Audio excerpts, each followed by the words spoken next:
Hello, and welcome back to the Overcome Yourself podcast.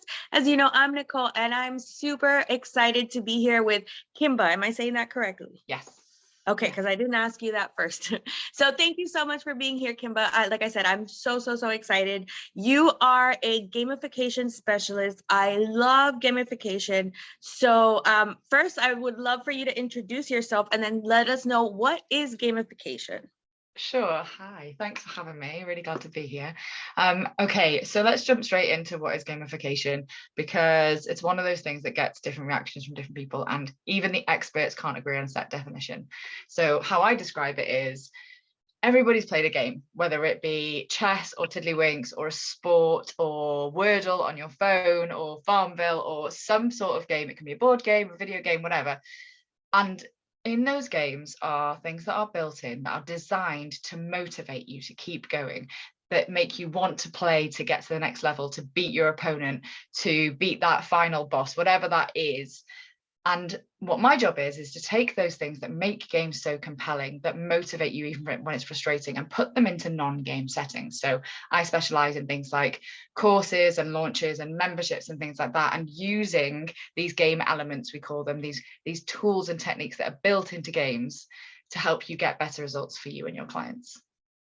That is amazing. Tell us a little bit about you. How did you get into this? This is so interesting. So that's probably the more interesting thing, how I got into it. So the short answer would be that I've just always done it. It's kind of part of who I am. Mm-hmm. My other half said to me at one point, "Oh, you only ever exercise if you set yourself a challenge." And I was like, "No, I don't." And then I looked into it. I was like, "Oh gosh, he's right. Like I do gamify everything." And whilst in terms of like business direction, I worked in marketing for a long time, and then I set up a marketing agency and all those kind of things. And I was doing gamification as part of those things. At the same time, I was getting really into hula hooping. And I became a sponsored hula hooper, sponsored by a small company in America. And what I did was I used gamification to outsell the other sponsored hoopers by about 10 times. I was what is now known as a micro influencer, but back then it was just, I was okay on social media. It was a slightly different world back then. But yeah, I was using games to interact with other hula hoopers and train and have fun and make friends, but also to sell. I didn't know it was called that back then. But yeah, when my other half said to me, he's like, "Oh, you do this all the time." And I was like, "Oh gosh, yeah, I did it in my hula hooping. I do it in my business. I do it in all my courses.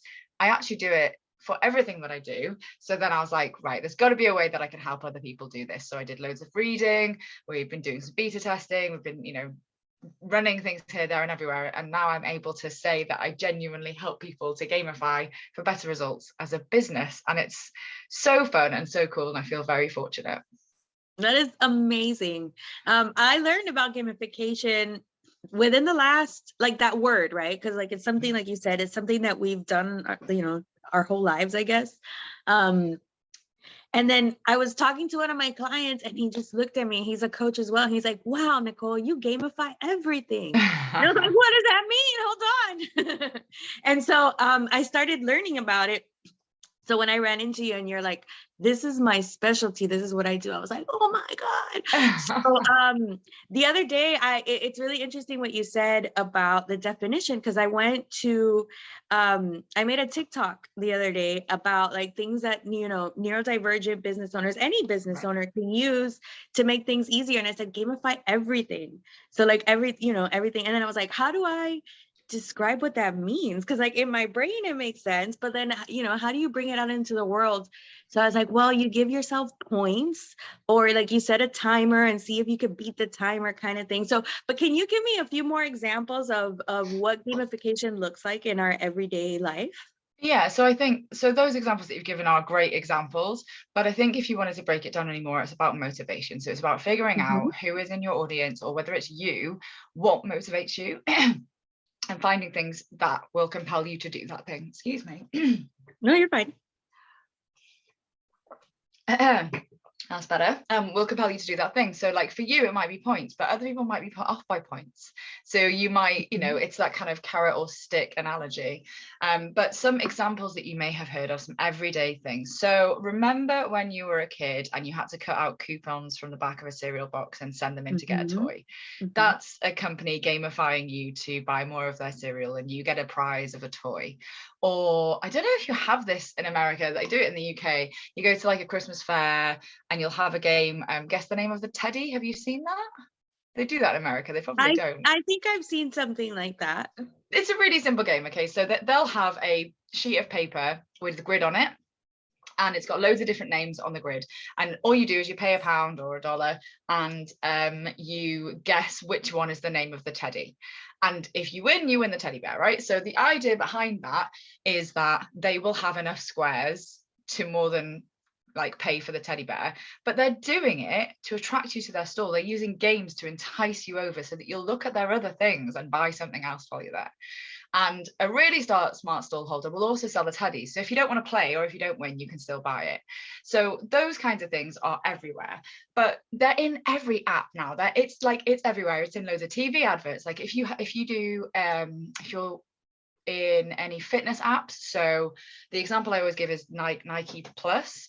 It's a fitness app. It's very simple. The idea is that they motivate you to be more active, and they do that because obviously what I talk about is a win-win. So for their customers, the win is that they get fitter, and for them the win is that the more those people exercise, the quicker they have to buy new running shoes, new kit, new equipment, and also all of this data in the app enables them to do better marketing so they can sell more. So I talk about gamification from a win-win perspective quite a bit, and that's a great example. But all fitness apps have got it built in, like Couch to 5K, Run Zombies Run. There's, it's kind of hidden in everything. How my Fitbit, how it gives me like a little, like the little birds, or it has like a little display when I get to my 10,000 steps, and you're like, yay! Exactly. And I know, is it Apple that has the circles on the watch and you're supposed to complete the circles or something? I don't know. I got my Fitbit, so I'm not an Apple person. No, me neither. Sure. I've got a Garmin, but yeah, they look at us just throwing brand names out there. So yeah, they all have it built in, because the more motivated you are to keep fit, the quicker you buy new stuff, which makes them more money, and you get healthier, and they get what they want, and everyone's a winner. So that's the kind of standpoint that I look at it at. But you know, if you see competitions on TV adverts, commercials, you guys call them, those kinds of things, it is in everything. Like you guys listening to this, you're going to be coming to me in the next week, 2 weeks, 3 weeks going, I've just seen this example here. It's everywhere, because it is. And I love case studies, so please do send me them. I love it. Well, there's a store by me. My partner came home and she brought home it's like a little bingo card. And when you do all these activities, and then, you do all these things, and then you bring it back filled out, and then they give you 25% off. That's gamification, right? Oh, wow. What kind of brand was that was doing that? The dispensary by me. Okay. Yeah. So, but they're always doing little games like that, and they're encouraging you to come back. They're like, oh, you bought something, here's a discount so you could come back and buy more. And I find it interesting that they do the little things like the bingo card. So you feel like you're playing a game, right? And I've also seen that in summits. Where, and like there's this lady that does a challenge, and then at the beginning of the challenge she's like, here's your bingo card, and as you do each one of these things, you get a certain, if you fill it out like this way, or across or diagonal, then you get, you win a certain thing, and if you fill out the whole thing, then you win a prize. But all of those things are saying like, share something on Facebook, go and share this with a friend. And so it's like marketing that's built in. So you're like, okay, I'm gonna go give a Google review. So to you, it's just a little review, and they just gamified help marketing. You're marketing for them for free. Yeah. Or they're paying you with a percentage, right? So we can use that to our advantage too. Yeah, definitely. So, I mean, a challenge, the kind that you were just talking about, is gamification in and of itself, because of daily challenges. And when we run things like that, we do things like bingo cards as well. And you'll see like people running like little competitions within there. So I think the thing is people like gamification. I could just run a competition and that would be gamification, and it would be. But within a challenge, you can have so many different types of gamification to motivate those different types of people to do things. Like you said, it's not always about making a sale. It could be leaving a review, it could be following somebody, it could be more engagement. Like, the idea with gamification really is to think, what things are inherently boring to people and what things do I want people to do more of that will also be a good thing for them, and then how can I use gamification to encourage more of that activity rather than just, I want to make this thing fun, which is great. And that's what a lot of people say. They're like, Kimba, can you make my membership more fun? Can you make my course more fun? And I'm like, I can, but what's the business objective? What is the problem you're trying to solve here? What are you trying to do more of? Because that's going to make the difference, and the fun will come as like an additional outcome. That is awesome. So how, what is the top tip that you give your clients? So it's like when someone does come to you and they're like, I want my course or my membership to be more fun. So you get down to the, you find out what is the objective. And then what happens? Like, how do we incorporate, like, what do people ask you the most about? What's the most common thing that you end up advising? Oh my goodness. Okay, that's like 17 questions in one. So let's go with it's okay. I love how excited you are about it. It's so much easier to talk about this when somebody's as excited about it as I am. So I think tip wise would be something like, you can start small. Like, I know I said it's a good idea to have lots of elements in there, but you can test and learn with really small things. And I suppose the important word there is learn. So you can try something little, like you can try some polls, or you can try a quiz or whatever with your audience and see how it works. And then you can review and add in more things or take it away if it didn't work. The other thing to consider always is that different people find different things fun. So clearly me and you find some things fun that other people might be like, oh God, not another one of this. Like, oh, another one of these things. So you have to think, like, what are the personalities in my audience? What kinds of things do they find fun? And how can I work towards that? And also, what kind of things would motivate those people? So say you're trying to get them further through a course.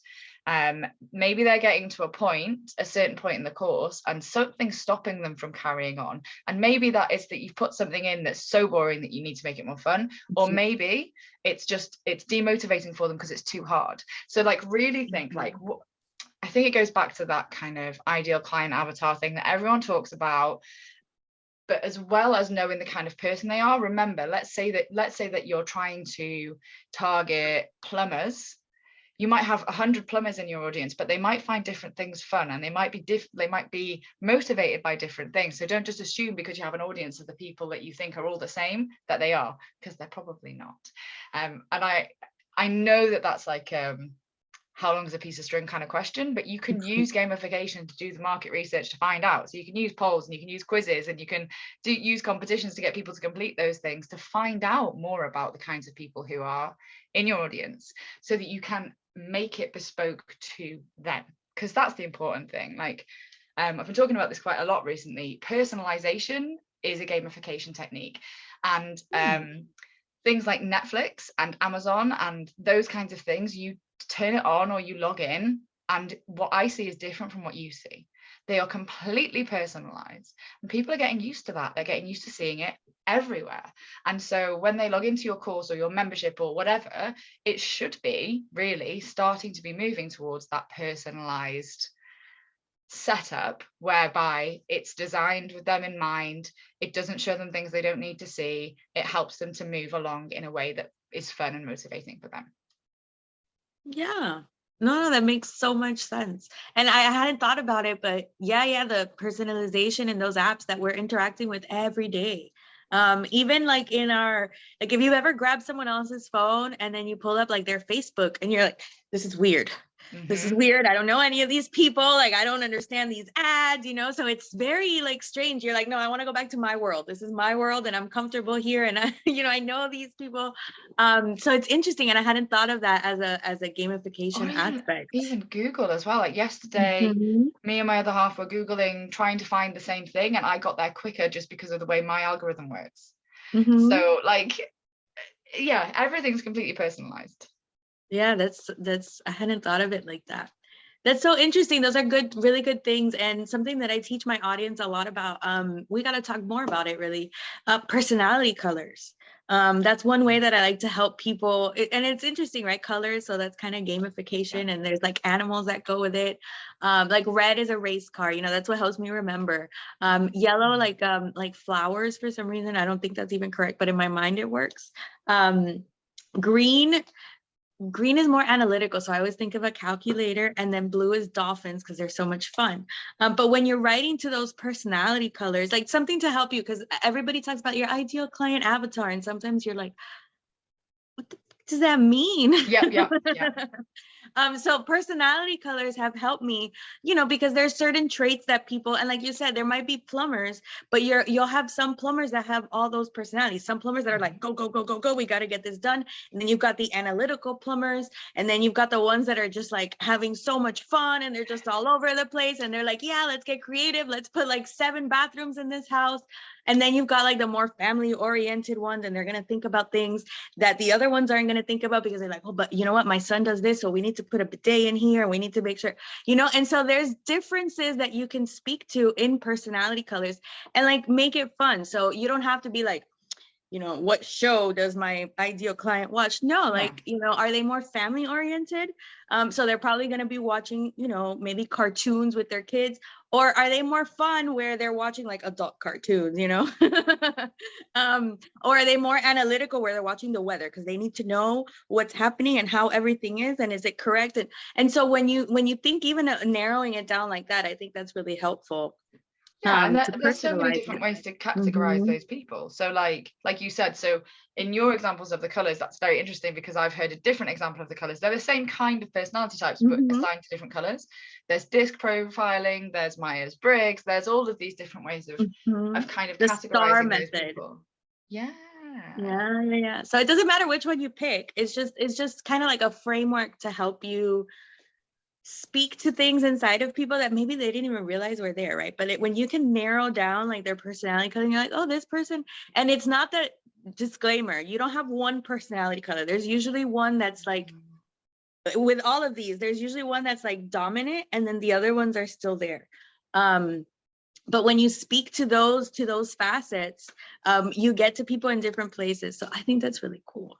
I think the other thing as well is that like, you might think, oh, I want to attract red plumbers, for example, so I'm going to build a course that's going to attract red plumbers, but you're still going to attract other types of plumbers and people who aren't plumbers. So you have to remember to build whatever it is, your membership, your course, your social media platforms, to also provide for those other people. So say somebody comes onto your course to learn something and they happen to be, you were saying greens analytical, right? Yes. So you want to put in extra PDFs for those people. You want to put in extra learning modules that go deeper into the topics for those people that aren't compulsory for everybody else. So if they were compulsory for everyone, then the other personality type is going to get bored and they're going to get demotivated and they're going to stop learning. Whereas if you don't have those things in, maybe the greens will get demotivated and won't keep playing. So you need to think like, how can I make this even better so they get even more out of it, so that they learn as much as they possibly can. So at the end, they're happy, they're going to tell more people about my course, I'm going to make more sales, they're going to get better results in their life and their business. Everybody's a winner. Like it's just about being a bit more considerate, I think, of like the fact that not everyone's like you. And I wouldn't sing when I say that, because I've done it as well. The amount of times I've built a course or I've built like, or just a social media post, and really I'm writing to myself, and it's like, no, you need to think not everybody is like you. Yes. That's so cool. I've always focused on gamification in like my personal, because my book is called Overcome Yourself, and so those are some of the things I had to do to really overcome myself, and get to where I am right now. And gamification, understanding that, it really changed everything. Like you said, the boring things, helping me like doing the dishes, setting timers for me to do the dishes, because like I hated doing the dishes. I worked in a restaurant for a long time, so I have like this trauma.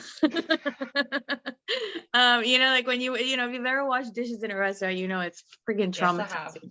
Yeah, so it's traumatizing. And so like I always had this thing, and it always felt like, even at home, maybe that's like an ADHD thing where we have this time blindness, but it just felt like it would take like the rest of my life, like you feel like you're gonna be stuck there. So like doing something like setting a timer for like 5 minutes And then you realize, you know what, this shit doesn't take as long as you're making it out to seem.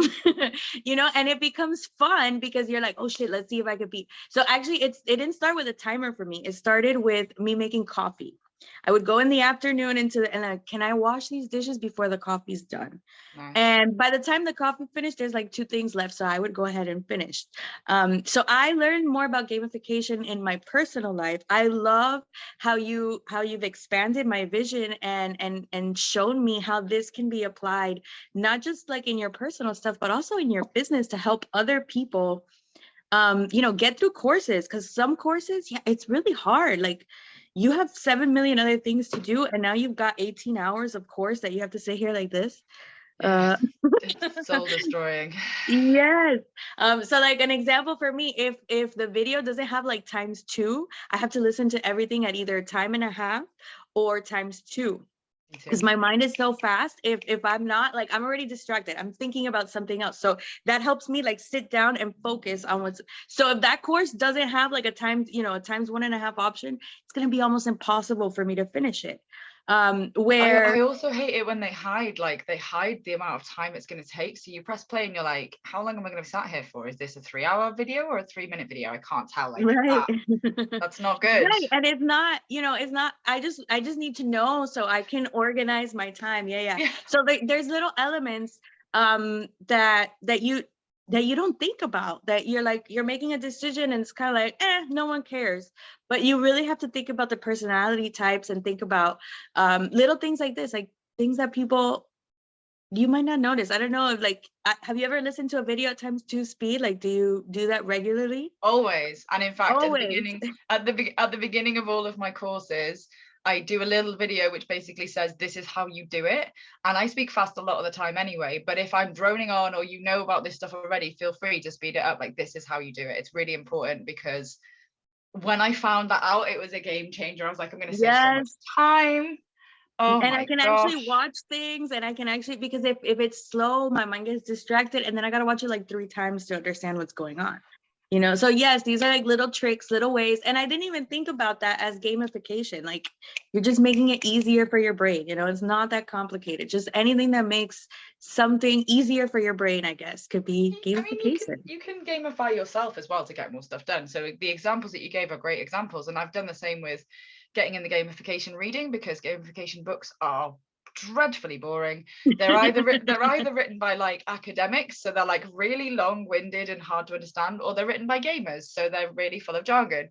So yeah, I gamified myself. I set up a chart with like exactly how many pages I was going to read each day, and I would tick it off like a small 5-year-old. But you know, that reward thing is important, and you build these things in to motivate yourself, and it works. Like, you put in the diary, silly little things like that's essentially a sticker chart, which you do for 5-year-olds. If it works for 5-year-olds, why are we not doing it for ourselves? Like, yes. Why do we stop doing these fun things to help ourselves get things done that are boring? Yes, like writing gratitude. I write, one of the things that I advise everyone is you need to write down 3 things every morning. It seems dumb, it seems simple, it seems too easy to work, but every morning write down 3 things that you're grateful for. And then at night you write down 3 wins. What do we tell little kids to do when they get there in the morning? The teachers reframe them. Write down 3 things you want to accomplish today. And then at the end of the day, 3 things that you won. Did you get a sticker? You know, did you get a happy face? And yeah, we can absolutely do those things. Nobody has to know that, you know, you're giving yourself stickers. You could have it like in your closet or something and then just give yourself stickers.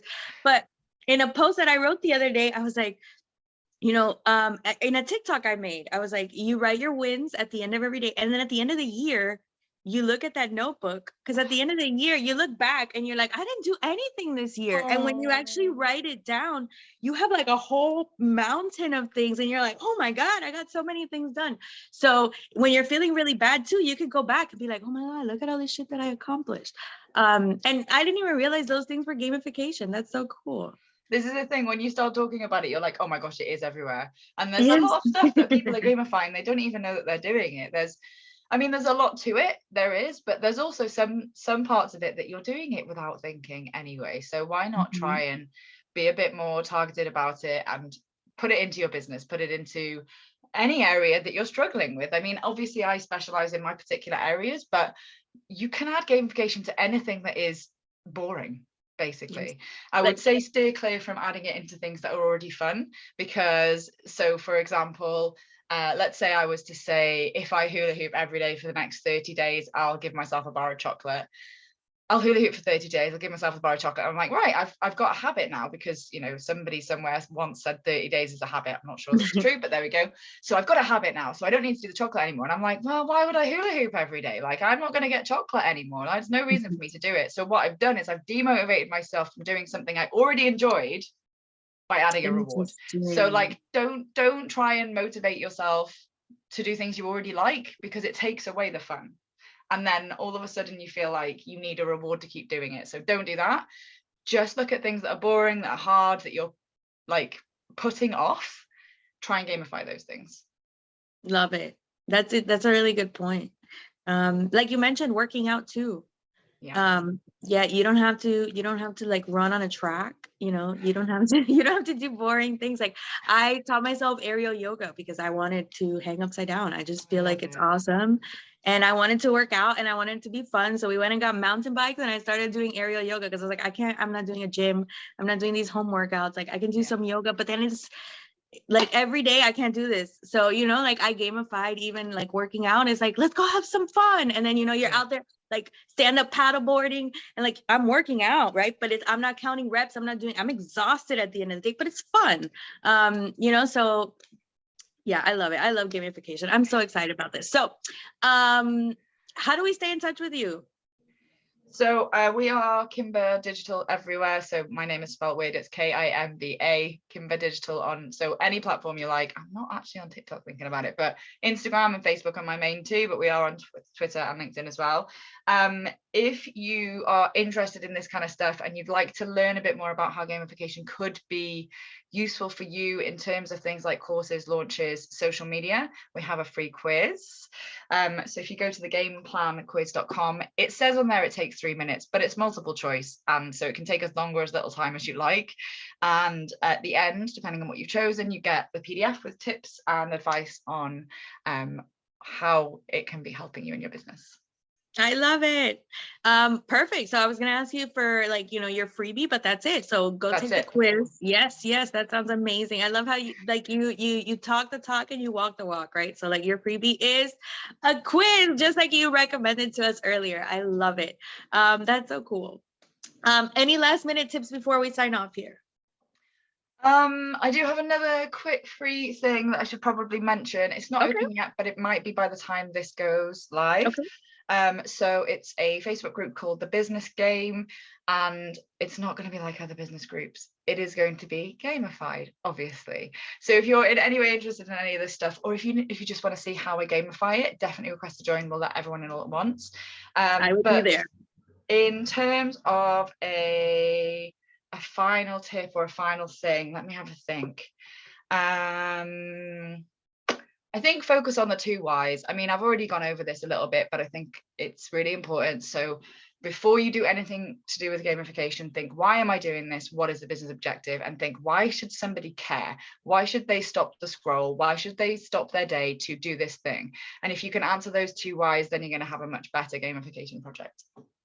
I love it. That's solid. That's rock solid. Not just doing things to do them, but actually having, that's the thing. I've had so many meetings, but why are you doing this, right? Like I did this, but why? What's the point? What comes after that? And there's no answer. I'm like, that's why it's not working, guys. All right. This has been absolutely incredible. Thank you so much, Kimba. We're definitely going to have you back. I'll definitely be hanging out in your group. We're friends now. Like we're just going to be hanging out together. And I will see you in cyberspace, I guess. Thank you for having me. It's been fun. Yes, absolutely. Bye.